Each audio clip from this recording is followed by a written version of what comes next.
వైసీపీపై TDP నేత దేవినేని ఉమ తీవ్ర విమర్శలు చేశారు. వైసీపీ నేతలు సోషల్ మీడియాలో పెట్టే పోస్టులకు తప్పక శిక్ష అనుభవించాల్సి ఉంటుందన్నారు. జగన్మోహన్ రెడ్డి లండన్లోనే ఉలిక్కిపడుతున్నాడని అన్నారు. మాచర్ల నియోజకవర్గంలో దారుణాలకు పిన్నెల్లి రామకృష్ణారెడ్డి కారణం కాదా అని ప్రశ్నించారు.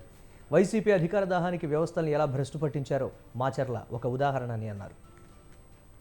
రంగనాయకమ్మ గారి మీద పెట్టిన సోషల్ మీడియా పోస్టు దగ్గర నుంచి ప్రతి మహిళ మీద, ప్రతి చెల్లి మీద, ప్రతి తల్లి మీద మీరు పెట్టిన సోషల్ మీడియా పోస్టులు కానీ, ప్రతి కార్యకర్త మీద, నాయకుడి మీద, ప్రజల మీద మీరు చేసిన పైచాచిక దాడులన్నిటికీ కూడా మూల్యం చెల్లించుకోవాలి.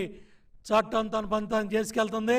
ఏ కలుగుల్లో ఉన్నా లాక్కొస్తాం, అన్నిటికీ సమాధానం చెప్పిస్తాం.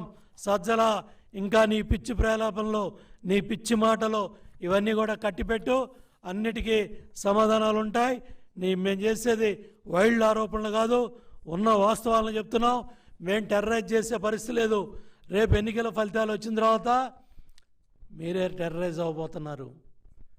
దేశం ఉలిక్కిపడద్దు అన్నాడు జగన్మోహన్ రెడ్డి. ఇప్పుడు ఆల్రెడీ లండన్లోనే ఉలిక్కిపడి టీవీలు పాల్గొడుతున్నాడని తెలిసింది.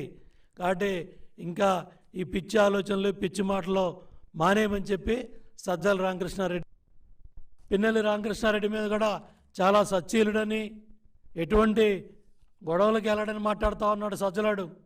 మరి చంద్రయ్య గారి పేక్కోసింది ఎవరో? మాచర్ల నియోజకవర్గంలో జరిగిన ఈ హత్యలు కానీ, దుర్మార్గాలు కానీ, దోపిడీ కానీ, చిన్న బాటిల్ లిక్కర్ సీసా మీద కూడా 60 రూపాయలు దోపిడీ. అదేవిధంగా గ్రానైట్ లారీల మీద వేల రూపాయల దోపిడీ, ఒక్కొక్క లారీ మీద 6,000, 12,000 దోపిడీ.